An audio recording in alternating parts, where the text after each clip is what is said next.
Bismillahirrahmanirrahim. Alhamdulillah rabbil alamin wassalatu wassalamu sayyidina maulana wa ahlul 'uqdatam min lisani yafqahu qawli. Qala mu'allif rahimallahu ta'ala fa'awdaha situ. Fa'awdaha lana mahjata wa qala hadza sabilur rasyad. Sallallahu alaihi wasallam wa ala alihi wa atba'ihi salatan zakiyatan bila nifatin. Dan menyatakan kami akan jalannya, kata Syekh Daud Abdullah Al-Fatani radhiyallahu. Dan berkata inilah jalan yang cerdik, mana jalan yang sebenar. Sallallahu alaihi wasallam ala alihi wa atba'ihi salatan zakiyatan bila nifadi. Dan telah memberi rahmat Allah Ta'ala atasnya, atau atas baginda Rasulullah sallallahu alaihi wasallam, dan sejahtera, dan atas segala keluarganya dan ikutannya, akan sebagai rahmat yang suci dengan tiada berkesudahan. Selawat ay min jihatillah dengan makna rahmat. Selawat ada tiga makna. Selawat dengan makna rahmat, selawat dengan makna istighfar, dan selawat dengan makna doa. Kalau datang daripada Allah Ta'ala, innallaha wa malaikatahu yusalluna 'alan nabi, itu makna rahmat. Rahmat daripada Allah SWT. Kalau selawat daripada malaikat, itu panggil al-istighfar. Dan selawat kalau datang daripada kita, itu dipanggil ad-doa. Ada suruh kita banyak berselawat kepada baginda sallallahu alaihi wasallam sebagai rangkaian qalbi kita dengan baginda sallallahu alaihi wasallam. Man shalla alaihi marra sallallahu alaihi biha asyrah. Siapa yang berselawat kepada aku sekali, maka dia diberikan selawat 7-10 kali oleh Allah Subhanahu wa taala. Maknanya dia mendapatkan rahmat daripada Tuhan. Wa ba'du fa innal anfas az-zakiyah at-talibatan lil maratib al-'aliyah lam tazal ta'addu bi tahsil al-ulum syar'iyyah. Dan adapun kemudian daripada itu, selepas dia mengucapkan basmalah dan hamdalah, bismillah dan alhamdulillah, bahwasanya beberapa nafsu yang cerdik yang menuntut bagi beberapa martabat yang tinggi sentiasa perangai ini dalam menghasilkan beberapa ilmu syarak. Maknanya orang yang suka mencari ilmu syar'i, ilmu Allah Ta'ala, maka ia adalah orang yang mempunyai martabat yang tinggi di sisi Allah Subhanahu Wa Ta'ala. Pada hadis akan datang sebutkan beberapa kelebihan. Di antara ia marra muta'allim, apabila lalulah seorang yang menuntut ilmu di tempat perkuburan, Allah angkatkan 40 hari. Ya, siksa kubur itu terangkat. Itu kelebihan orang yang menuntut ilmu saja. Man arada an yanzura ila utaqa'illahi minan nari falyanzur ila muta'allim wal mustami' al hadisah. Barang siapa yang gemar, suka nak melihat wajah manusia yang akan dilepaskan daripada azab di akhirat, maka hendaklah lihat kepada orang yang suka mencari dan menambah ataupun memperkasakan ulumuddin. Ba'al ilmu nurun, ilmu tu nur.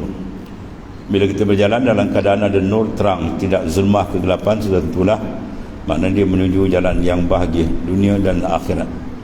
Wa min jumlatiha ma'rifatul furu'il fiqhiyah, dan setengah daripadanya mengetahui akan furu' ilmu fiqh, mana cabangan-cabangan ilmu fiqh. Sama ada di fiqh ni banyak. Ya, sebab Rasulullah menyatakan tafaqquh fid din. Iza arada Allah bi'amdi khairan faqahahu fid din wa zahadahu fid dunya wa bassarun uyubah. Apabila Allah Ta'ala nak memilih hamba itu baik, selamat di dunia, baik di akhirat, baik bahagia di dunia, bahagia di akhirat, yang pertama dia apa? Faqahahu fid din. Mana Allah Ta'ala sendiri membukakan qalbi insan itu suka tafaqquh.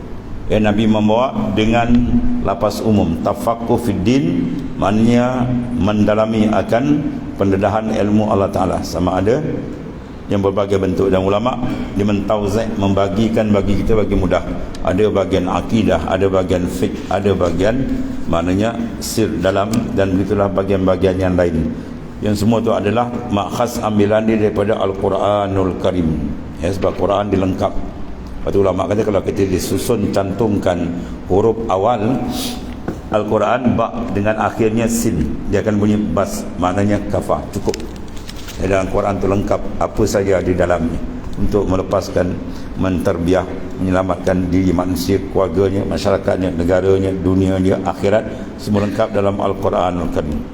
Maka ulama mengeluarkan daripada Al-Quran tadi, dia tauzek, dia bagi-bagikan. Ya, ada bahagian akidahnya, ada bahagian mana ibadahnya, dan seterusnya. Maka min jumlati ma'rifatul furu', setengah daripada dia mengenal akan furu', mana cabangan-cabangan ilmu fiqh. Apa makna fiqh? Ma'rifatul ahkam min syariah allati tariquha al-ijtihad, mengenal akan hukum syarak yang mana jalan dia adalah al-ijtihad, ya, ijtihad yang mana telah diberi mandat oleh Rasulullah sallallahu alaihi wasallam kepada orang yang berkeahlian dengan dia di kalangan para mujtahid, umpama Imam Asy-Syafi'i, Imam Malik, ya, Imam Abu Hanifah, dan seterusnya imam-imam yang lain, yang mana mereka ni diberikan oleh Ta'ala kurniaan untuk mengolah dan mengeluarkan istimbat hukum-hukum dalam Al-Quran dengan kepakaran yang ada pada mereka. Sekurang-kurangnya 12 ilmu dia ada, ya, dia pakar dan 12 ilmu. Jadi siapa yang ada kelayakan ini sebagai imam mazhab, maka diberi otoriti oleh Rasulullah SAW. Iaitulah man ijtahada fa asaba falahu ajran wa man ijtahada fa akhta falahu ajrun wahid. Siapa yang berijtihad betul maka 2 pahala. Kalau tersilap maka dia dapat 1 pahala. Ini pahala ijtihad dalam benda yang dikatakan masuk ruang ijtihadi. Ya, adapun beruang yang tidak ijtihad itu bukan fiqh. As-salatu wajibah. Ya, sembahyang tu wajib, itu bukan fiqh, itu qat'in nas, la ijtihad bin nas, tidak ada ijtihad dalam masalah nas. Adapun furu' benda ijtihadi atau ada ruang ijtihad yang dibenarkan oleh baginda sallallahu alaihi wasallam dan akan dibincang di belakang ni lah. Ini furu' di fiqh ni ada furu' fiqh, ada usul fiqh, ada kaedah fiqh, ada kawaid fiqh, ada mustalah fiqh, dia banyak. Li'anna biha tadfa'ul al-wasawis syaitaniyah, kerana dengan dia ilmu fiqh ni menolak akan was-was yang dibangsakan kepada syaitani. Syaitan yang sentiasa mencempakkan dalam hati kita dalam amalan dengan was-was yang berbagai-bagai. Maka dengan ilmu fiqh, segala was-was itu, gangguan itu akan terungkai. Wa tusahibu al-muamalah wal ibadah al-mardiyah. Ni khutbah kita baru, ya. Dan mengesahkan akan muamalah berjual beli umpamanya, dan segala ibadat yang diredai Ta'ala. Contoh dalam jual beli, Quran kata apa? Innamal bai'u antaradin. Sesungguhnya jual beli itu ialah antaradin, itu hadis Nabi. Mana reda meredai. Maka sini ada masuk ruang ijtihad. Ar-rida amrun khafiyun. Reda ialah amrun khafiyun, benda yang tersembunyi qalbi. Maka untuk menterjemahkan reda, sini ada khilaf ulama. Ya, kalau Imam Syafi'i reda bil akad, dia kena ada akad jual beli. Ada pun 3 mazhab lain dia tak payah akad, bil mu'atah. Ya, mu'atah unjuk-unjuk. Harga ni berapa? 200. Kita bayar 200 dia senyap. Sah lah tu. Kalau dia kata 200 kita bayar 150 dia kejauh. Kita 50 lagi kan. Itu mana dia tak reda. Itu mana cukup dengan bil mu'atah. Tu 3 mazhab. Ada pun mazhab Imam Syafi'i tak, dia kena terjemahkan bil akad. Bila akad dia ada ijab, ada kabul, ada khitab, ya. Kemudian ada apa? Saman wal musman, 4 syarat disebut dalam juzuk yang ketiga syarah bagi Fathul Mu'in, iaitu i'anatul talibin. Ya. Maknanya kita akad, contoh kita beli satu barang. Akid yang pertama sama ada mushtari atau ba'i'. Kalau ba'i' yang menjual, kalau dia akad dia kena sebut 4 syarat. Saya jual, itu dia punya ijab. Saya jual. Kemudian kena sebut barang tu, musman, barang ini. Ya, kemudian kena ada khitab pada anda, pada tuan. Kemudian kena sebut saman, harga. Itu baru sah. Saya jual barang ni pada tuan dengan harga sekian. Ya, kalau kata saya jual, saya beli. Beli apa? Jual apa? Itu bukan mazhab Syafi'i, itu mazhab sendirian berhad. Ya, kalau nak akad, dia akad betul-betul. Itu ikut dalam mazhab Syafi'i itu. Dan baik, kalau sekiranya diberi tidak ada akad, bolehkah ditaklid mazhab lain? Boleh. Ya. Kita beli dulu buat rumah, kita tak mandi pekah dulu kan. Kadang-kadang kita beli tak ada akad, beli kayu tak ada akad kan. Habis macam mana nak sodok bagi rumah itu? Kita beli pakaian khusus buat ibadat pula. Pakaian ibadat kita beli tak ada akad jual beli. Dan mazhab Syafi'i tak sah kan. Jadi kita boleh taklid mazhab lain, tak apa, tak masalah. Ya. Sebab tu dalam kitab disebut yajuzu taklid walau ba'dal amal. Yajuzu taklid walau ba'dal amal. Boleh kita taklid walaupun dah buat benda tu. Ya, kita dah buat benda tu kan, kita niatkan kita dulu kita buat tu mu'attah, kita ikutlah mazhab yang mengharuskan. Pun boleh kita dalam fiqh ni.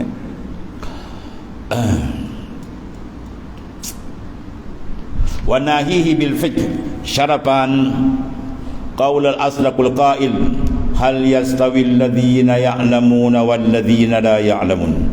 Dan memadailah bagi kamu dengan ilmu fiqh tu kemuliaan perkataannya, iaitu firman Allah Taala, hal yastawi alladhina ya'lamuna wal ladhina la ya'lamun. Adakah bersamaan mereka yang mengetahui, mereka itu, dan mereka yang tidak mengetahui? Orang yang tahu dengan orang tak tahu sama tak? Tentu tak sama. Orang yang diberikan ilmu dengan yang sebaliknya sama tidak? Jawab dia tentulah tidak sama maknanya, ya. Sebab ilmu dia menyuluh amalan kita. Pada satu ketika Rasulullah SAW lepas salat, seorang sahabat datang nak bersalam dengan baginda SAW. Ya, bila nak salam dengan baginda, dia lepas semayang ni, Rasulullah kata apa? Kum fasalli fa innaka lam tusalli. Bangun semayang balik, kamu tak semayang lagi. Padahal dia lepas semayang depan Nabi. Dia bangun semayang balik. Lepas dia semayang, dia nak salam lagi. Rasulullah kata kum fasalli fa innaka lam tusalli. Bangun balik semayang. Nabi kata kau tak semayang lagi. Dia pun surrender. Ya Rasulullah, setakat ni apa tahu. Itu Rasulullah pun ceritakan. Hadis yang panjang dipanggil hadis musii'us salah. Dalam Bukhari ada, dalam Muslim ada, di Sahih. Iaitu Rasulullah cerita daripada awal rukun semayang sampai akhir. Ya, maknanya amal mesti dibina dengan ilmu. Al-amal imamul amal. Imam amal adalah menjadi imam kepada amal. Bila kita semayang berjemaah, ada imam, ada makmum, maka kaedah dia apa? Innama ju'ilal imam liyu'tammah. Sesungguhnya diletakkan jadi imam untuk diikut. Jangan kita semayang jemaah, imam rokok, dia dah mati sujud. Kacaunya, dua rukun fi'li dipinta, batal semayang tadi. Itu dia antara apa? Makna keilmuan tu. Maka di sini Syekh Ibn Raslan Ad-Dimishqi dia ambil kaedah dalam matan Zubat, fa kullu man bi ghairin ilmin ya'malu amaluhu mardudatun la tuqbalu fa alimun bi ilmihi lam ya'malan mu'azzabun min qabli ubadi wasan. Barang siapa yang beramal tanpa ilmu, maka amal dia mardud, ditolak, la tuqbalu, tidak diterima. Ya, dalil itu hadis sahih daripada Nabi SAW. Bahawasanya Rasulullah kata apa? Fa'in nakalam tusalli, engkau tidak semayang lagi. Mana Nabi nafikan kesahihan semayang itu.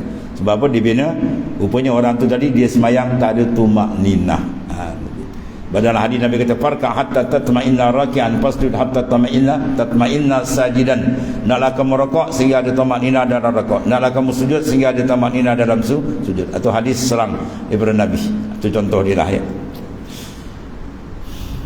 Dan lagi firman sabda Nabi SAW, kul rabbi zidni ilma. Ini sunat kita baca dalam sujud kan? Ya, dalam sujud kita baca rabbi ya Tuhanku, zidni, tambahkan olehmu ya Allah akan daku ilma, akan ilmu. Itu menandakan ilmu adalah lebih. Sebab tu Imam Ali atau Sayyidina Ali karramallahu wajhah, dia kata kalau aku nak ceritakan lebihnya ilmu daripada harta, sampai kiamat pun tak habis. Apa kiamat pun tak habis. Ya, ilmu melihara kamu harta kamu boleh pelihara dia. Ya, lagi banyak harta, lagi banyak rumah tak ada pagar, kan ada pagar, lagi besar ada escort, lagi payah kan. Ya, itu contohlah kita kena jaga dia payah. Adapun ilmu tidak, dia memelihara kamu supaya perjalanan kamu jadi betul dan bersih. Sebab ilmu sifat dia tasfiyah, membersihkan. Ya, al-Islam munazif wa tanazzaku fa innahu la yadkhulul jannah illa an-nazif. Islam ialah agama yang bersih, maka tidak dibenar masuk ke syurga melainkan orang yang bersih. Maka bersih paling kurang 3 dalam akidah. Maka ilmu bersih dia at-tauhid atau ilmu usuluddin, membersihkan akidah. Dalam amalan luaran dia, ini kitab yang kita pegang ni ialah ilmu fiqh, untuk membersihkan amalan kita supaya tidak ada bid'atun dalalah. Bid'ah tapi bid'ah yang dalal, dari bid'ah yang mandub dan sebagainya lah, ya. Dan ilmu usul, ilmu tasawuf itu lebih besar. Dia panggil sebagai tauhidul khas, untuk membersihkan kedudukan qalbi kita dengan Allah Subhanahu wa taala. Dan lagi firman antara innama yakhshallaha min ibadihil ulama'u. Sesungguhnya yang takut akan Allah daripada segala hamba-Nya ialah ulama. Ya, jadi pada ayat ini ulama buat satu kaedah. Man lam yakhshallah falaysa bi'alimin. Barang siapa yang batin hati dia tidak gerun dengan Allah Ta'ala, itu bukan orang alim. Mana bukan orang alim yang sebenar. Sebab di sini Allah Ta'ala sifatkan, rangkaikan sifat para alim ulama tadi dengan makam khasyah. Innama yakhshallah, sesungguhnya yang gerun akan Allah di kalangan orang yang mempunyai ilmu. Sebab bila dia kenal baru dia gerun. Kalau dia tak kenal, dia tak gerun. Sebab itu pengenalan Tuhan tapak utama. Ya. Uhibbu an urifa fa khalaqal khalq. Aku kasih aku dikenal, maka aku jadikan hamba. Jadi hamba tujuan untuk mengenali makrifat akan Allah, itu tajuk besar. Bila dia makrifat dengan sebenar makrifat, confirm dia akan gerun dengan Tuhan. Tapi kalau makrifat dia tapi tak berjejak betul, dia tak gerun dan kalbi dia belum tersentuh. Sebab nur makrifat itu belum masuk betul lagi. Sini akan bahas. Kemudian Sayyidul Awwalin wal Akhirin bersabda, itu Rasulullah SAW, penghulu yang awal dan yang akhir. Ya, sebab baginda ialah penghulu segala makhluk, bahkan penghulu segala rasul, nabi-nabi dan rasul. Itulah martabat ketinggian baginda. Ana sayyidu waladi Adam wala fakhr. Aku penghulu anak Adam, tapi aku tidak berbangga dan bermegah. Betul, sunat bagi kita ta'adduban, beradab dengan Rasulullah SAW. Kita ucap dengan lafaz Sayyidina. Dan sembahyang Allahumma salli ala Sayyidina Muhammad. Adapun orang mengatakan la tusayyiduni fi salah, jangan bubuh lafaz Sayyidina sembahyang. Hadis itu bukan sahih, hadis dhaif. Ya, hadis itu hadis dhaif. Dia kata dhaif, ni dhaif dia pula. Hadis kata la tusayyiduni, jangan kau bubuh lafaz Sayyidina dan sembahyang. Itu bukan hadis sahih, itu hadis dhaif. Ya. Adapun hadis sahih itu ana sayyidu waladi Adam wala fakhr.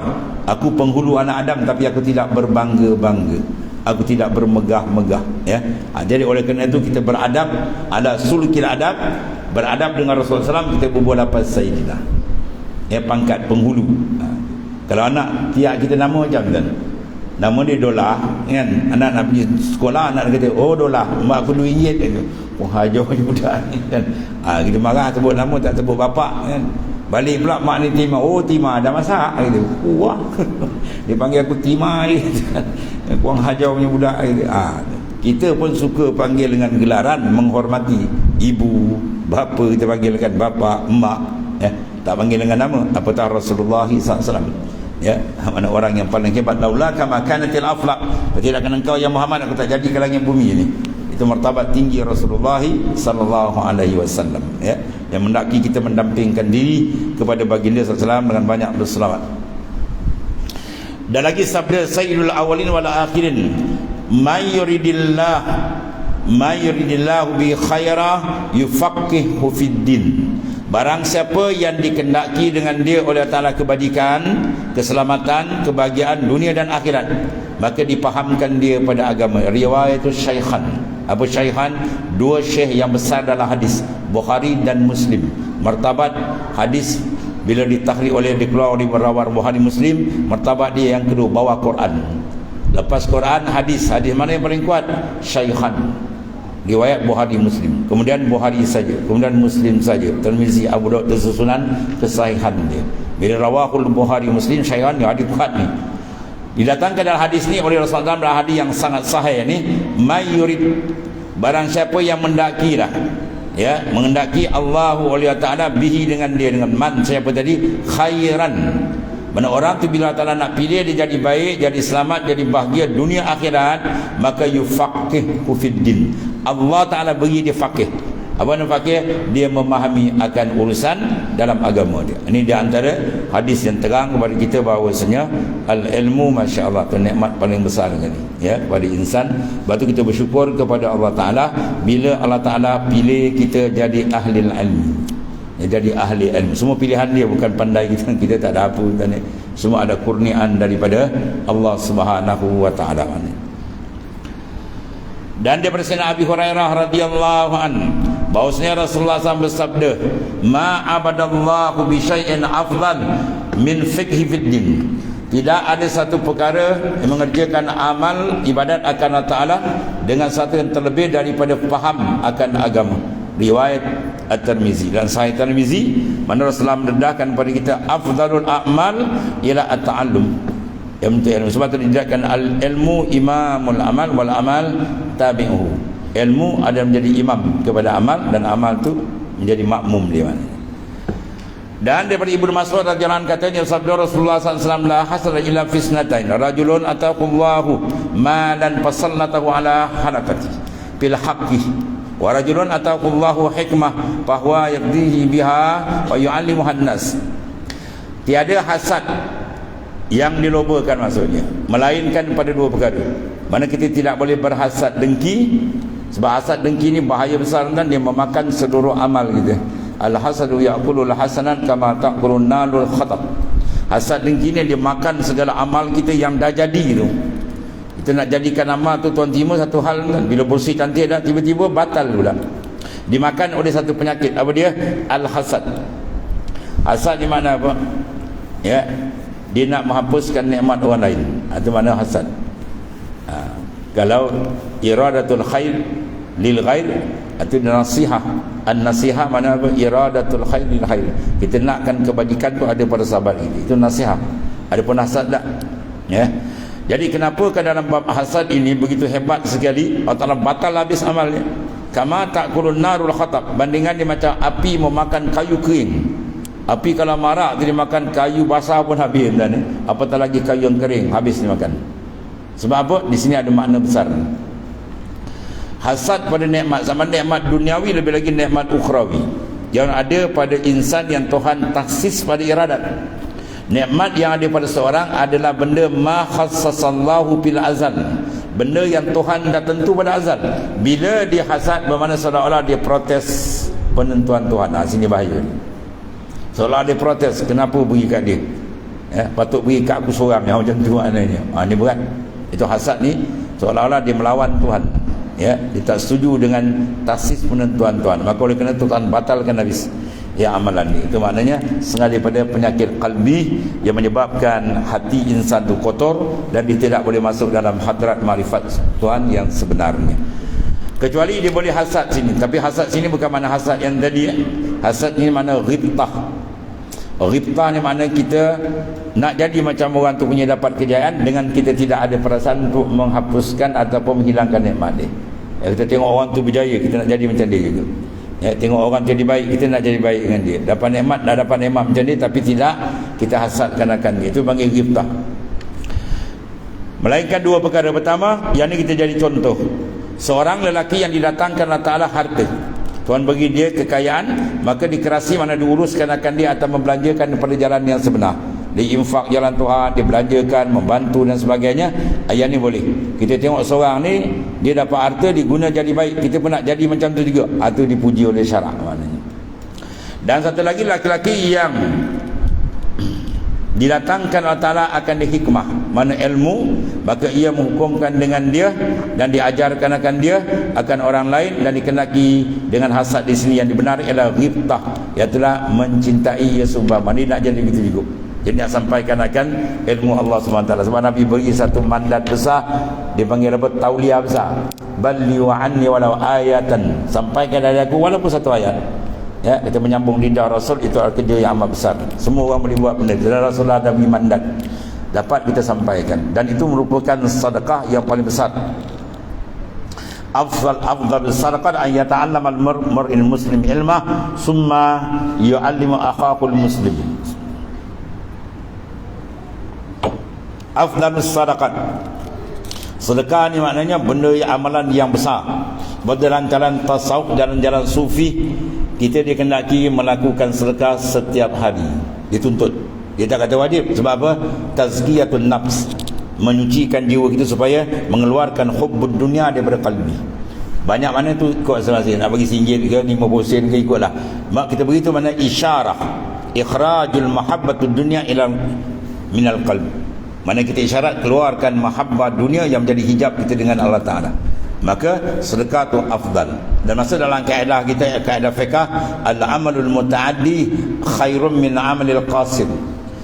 Amal yang bentuk mujawazah, memberikan kebahagiaan pada orang lain, itu lebih afdal daripada buat amal untuk diri sendiri. Itu kaedah dia. Ya, jadi kita buat, maknanya membantu orang lain tu pahala yang amat besar. Maka di antara sedekah hissiyah dengan sedekah ma'nawiyah, maka sedekah ma'nawiyah lebih afdal. Sedekah hissiyah zahir, kita membantu makanan umpamanya untuk zahir. Tapi kalau maknawi, ilmu, jalan makrifat, atau lebih besar infak ini beri. Dia mentarbiah, mendidik supaya roh insan tadi mengenali Tuhannya, dapat makrifat akan Tuhannya. Itu dipanggil afdalus sadaqat. Ayyata'allam al-mar'ul muslim ilmah, seorang cari ilmu kemudian semua yu'allimu akhahul muslim, kemudian disampaikan pada saudari yang lain, dan mana menyambung lidah Rasulullah sallallahu alaihi wasallam ada perkara yang besar. Sebab ulama dia akan ceritakan kelebihan banyak orang, sehingga dia berjalan ikan di laut belum minta ampun kat dia, semut sekali tuan, mengucap istighfar dia segala yang lain. Sebab apa? Kerja ni amat besar yang diredai oleh baginda sallallahu alaihi wasallam, ya.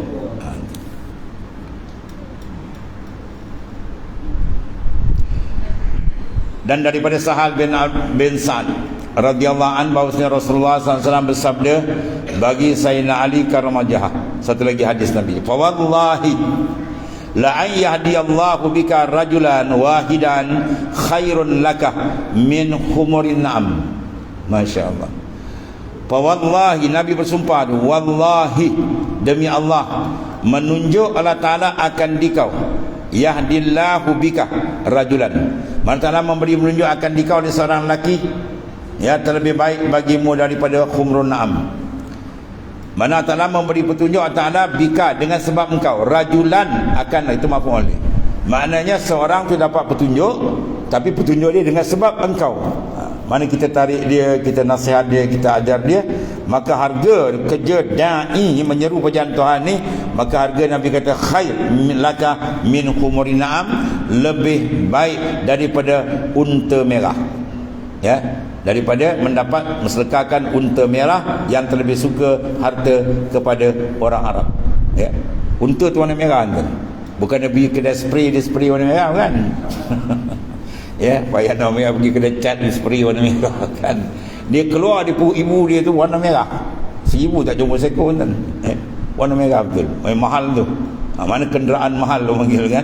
Lebih baik kamu sedekah tu kalau kamu sampaikan ilmu. Mana seorang dapat hidayat dengan sebab kamu, mana kita dakwah dia, ya, kita bimbing dia, maka dia dapat mendekatkan diri menjadi hamba Tuhan. Maka harga orang yang buat kerja itu terlalu mahal di sisi Allah Ta'ala. Wa man ahsanu qawlan mimman da'a ila Allah. Siapakah orang yang terlebih baik yang kerja dia menyeru orang pada jalan. Dan jawatan ni Rasulullah offer semua secara umum, sampaikan walaupun satu ayat. Dan Imam Nawawi sebut dalam Al-Azkar, mana-mana kelebihan yang telah sampai kepada kamu walaupun sekali naklah kita buat, ya, supaya akhirat Tuhan beri kita dapat benda tu, tak ada tertinggal.